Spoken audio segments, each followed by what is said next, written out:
Good morning, everyone. Welcome to MPC Markets morning call for Friday, the 18th of July, 2025.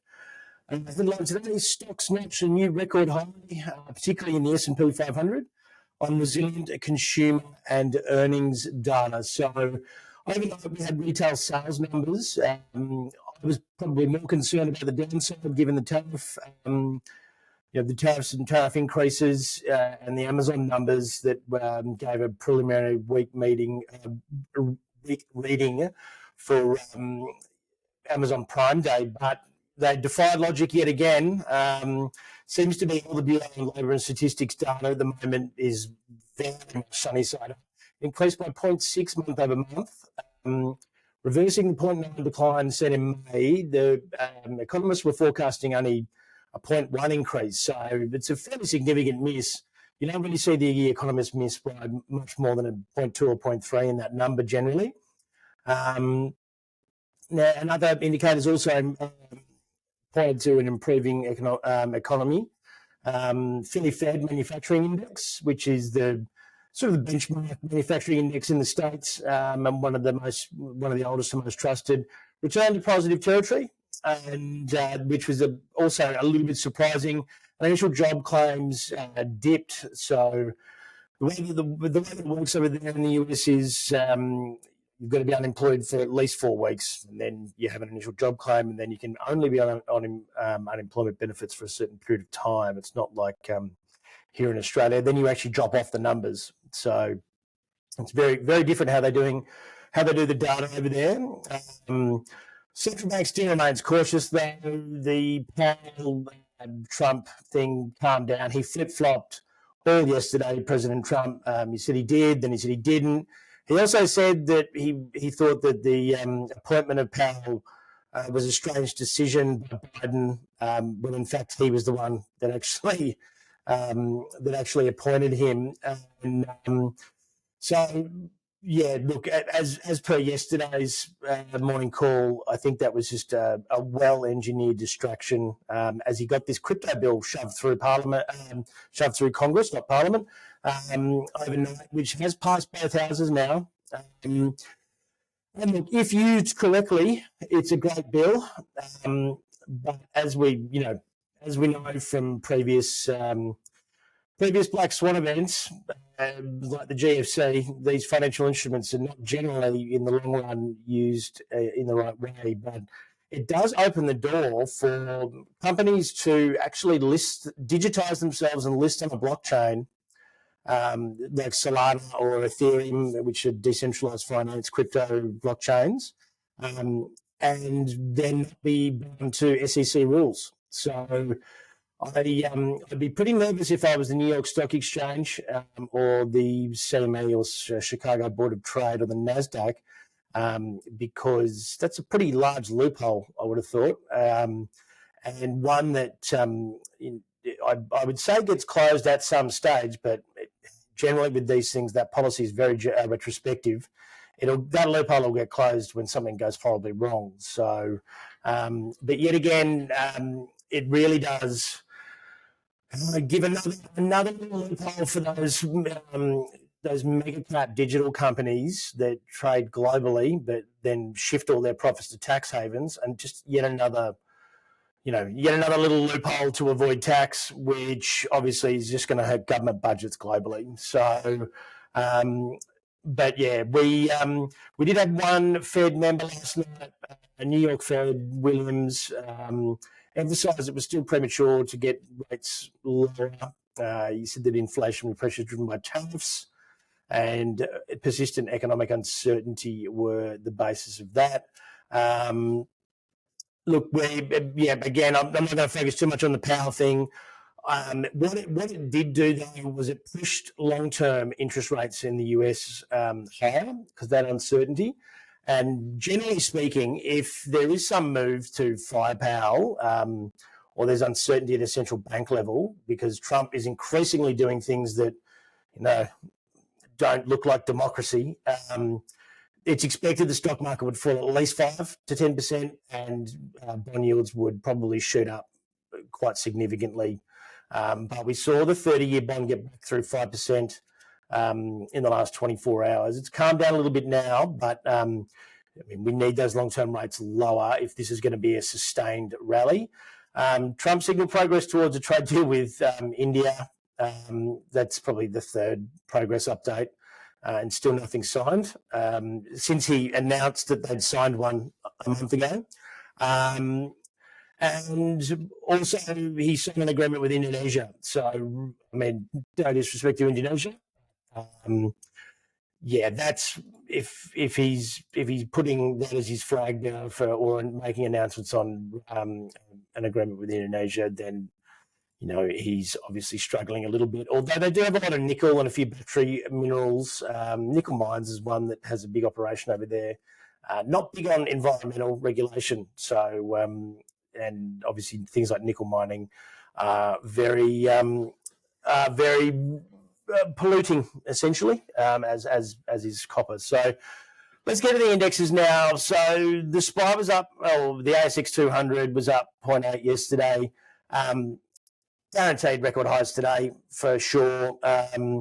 Banking sector still resilient in the US, which will buoy our market here. Names like GQG and Macquarie Bank should do extraordinarily well. Panel is on a tear, up about 14% in the last month or so, and we've got BHP earnings. Quarterly update this morning, and there's a chart further on in the podcast that I'll show you about that. Nickel was up yesterday. Hang Seng fairly flat, but it's had a really positive week.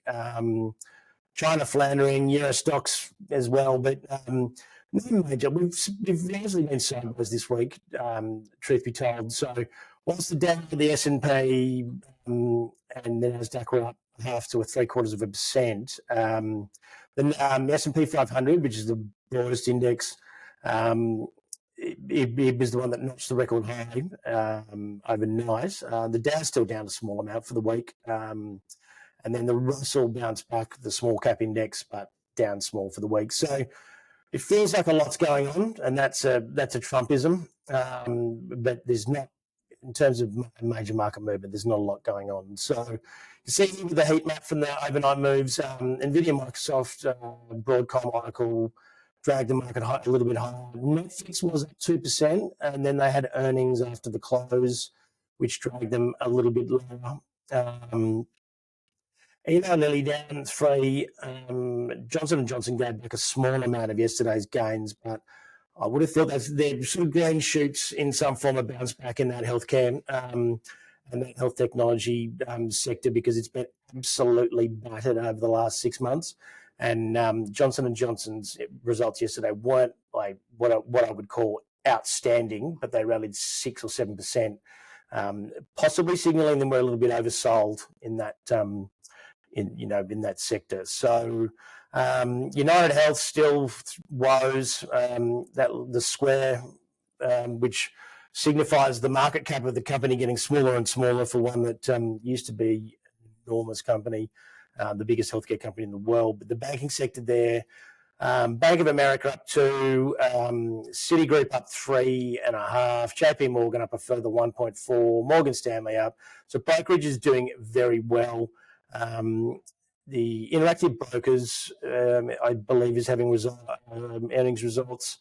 Charles Schwab's up 2%, which is one of the big broking houses. They've got earnings tonight, I believe, Friday night.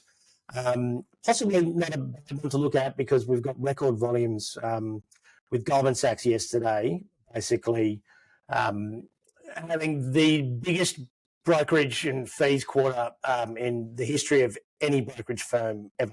So, pretty impressive stuff from them. I'm not sure how their clients went, but they certainly did pretty well. So for those of you at the video, I've got the TSMC, so Taiwan Semiconductors. Look, everyone who's listening to this, absolutely guaranteed you have a TSMC product in your house. They make 90% of the semiconductors in the world. They're in your cars, they're in your electric toothbrush, they're in your NVIDIA chips, your computers. One fun fact about TSMC, they manufacture on a daily basis more units than all of the manufacturing factories in the world combined. So they and they are the best at it, and it's about how thin they can get the wafers, and they are market leading. So anyone outside of TSMC in Taiwan, I think the best you can do is maybe 5 nanometer, 5 nanometer. But these guys do, 3. But I think China, the best they do is about 7. So the best they do in the US generally is about 7. So they've got a pretty significant lead. So these guys, so they make NVIDIA chips. So NVIDIA designs the chips, and then they send them to TSMC to manufacture. So that's what's called a foundry chip maker.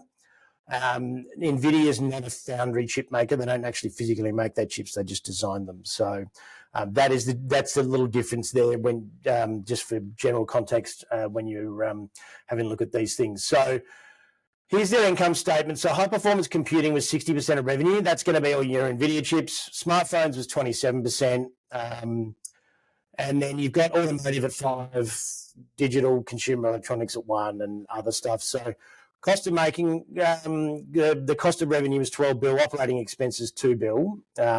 So their net profit was nearly $13 billion, and their gross profit was 17.6. So revenue around $30 billion. They had a record on all fronts. They knocked it out of the park. The stock was up about, I believe, 3.5% last time I checked. It's not like an NVIDIA where there is just exponential growth. These guys are a far more sort of solid and tame company, but obviously they significantly benefit from the from the AI chip demand. Goldman Sachs and Morgan Stanley both upgraded, and they've raised their 2025 revenue guidance to 30% year on year. That's TSMC management. And they've got the only constraint is tight capacity, basically too much demand, which is never a bad problem to have. So yeah, that's one of our global alpha holdings. It's in some of our smart entry notes in our structured products range, and a high conviction holding as well. Netflix as well has been on a massive tear. The stock fell about 2% after these results. They beat. But I just think it was more a symptom of it was already priced in essentially. So revenue was 11.1 billion, and net profit was 3.1. The operating margin increased, and they talked about a lot of really fringe stuff like opening like a Disneyland style thing that that where the content would cycle over 2 years. I mean, it was very odd. They should have been talking about sport and those sorts of things. The things that have been driving their revenues overall. But 28% margin, which on the net profit margin, which was up 6 basis points year on year. But still doing pretty well, but it just drifted off. I think it's down around about 2% now post earnings, but it was up 2% leading into the results. So that's the first of the Mag 7, and probably the weaker of the Mag 7. We've got Google and Tesla next week. So another one that's around about 8:30. So before this will be released before BHP releases their results, but just interestingly, in the last month, we've seen copper up 14%, iron ore's on a tear up about 12%, BHP's only up 4%, and uranium and coal as well up around about 10%. Iron ore prices really have, we've really been that, I believe around about, exactly a month ago, and they've just been on an absolute tear ever since. So it's almost up 10% in the last 2 weeks, realistically. So I would expect, that with a PEG ratio, which is price earnings to the forward growth, of 0.2 and 1 being fair value. BHP is so cheap coming into earnings. You're going to pick up a divvy as well. There are, if anyone went and had a read of my Livewire article about data center demand, which the TSMC chip demand obviously backs up massively, that rapid data expansion is going to really pull demand high for copper, iron ore for steel, probably to a certain extent, and uranium, which they're still Australia's largest uranium producer, and it's just a byproduct of their copper production overall, because everyone's gravitating towards nuclear power. If China were to have an economic recovery and add to that AI data center demand, I would think that you're going to see commodities significantly drift higher. This could be a great opportunity to be buying BHP. I think they're extraordinarily cheap at this stage, and a fairly decent opportunity given that earnings is not that far away. Commodities, platinum was up 3%. It seems to be slowing somewhat. But it's been an incredible rally in that thing, 30 to 40% over the course of the last quarter. Silver eked out a gain. Uranium still rallying, up 9% for the week, up 1% overnight. Iron ore up 4% for the week, up 2% yesterday. So iron ore closes a few hours after we close in the market. Coal drifted off a bit, but still up 3% for the week. Bitcoin starting to run out a little bit of steam, but obviously we've seen records there as well this week. And global calendar, so we start to really heat up for earnings next week. There is a lot of names on this on the calendar here, so I'm just going to go through the important ones. You've got Google on Tuesday. You've got Tesla on Wednesday, and then you've got sort of second tier ones. Really, we've got IBM Wednesday as well. Some of those old school tech names like Oracle, etc., have been going pretty well lately, and they're very much in the cloud and AI. They're just not, they're not the cool kids. And then Texas Instruments is not a bad one. They make consumer electronics. And you've got some other names which might be interesting. Intuitive Surgical, which is one of our high conviction. I do quite like that as well. Probably just to check out the earnings. Very high PE stock there. Raytheon Technologies are one of our defence high conviction picks. They're just getting, all of those defence companies are just getting continually awarded contracts. So it'd be interesting to see those guys. ServiceNow Wednesday as well. They're kind of they're the building blocks. You can go to them if you're a company and you don't want to have an IT and development department for AI, and you go to ServiceNow and you can buy your AI agents and software as a service, essentially. That was on quite a tear, and they are spending a lot of money, but that one might be well worth watching next week. In terms of economic data, pretty quiet. PBOC prime rate is on Monday. It doesn't normally move markets, but it can. RBA minutes on Tuesday. Governor Bullock on Thursday, which I'm sure the journalists will all have out there wanting tomatoes because of the employment number yesterday, which was 4.3% unemployment rate, expected at 4.1%. And then you've got some manufacturing data later in the week from the US particularly, but the EU and other countries. So generally fairly quiet third week of the month as a rule for economic data. But I would say all eyes are going to be on earnings overall. So yeah, we should finish the week at a record high for the ASX. Look out for that materials sector particularly, and I hope you enjoy your weekend, and we will speak on Monday. General advice warning. The content presented in this presentation is intended for informational purposes only and provides general advice only. It does not take into account your personal objectives, financial situation, or specific needs. This information should not be the sole resource when making investment decisions. We strongly recommend you seek the advice of a financial professional.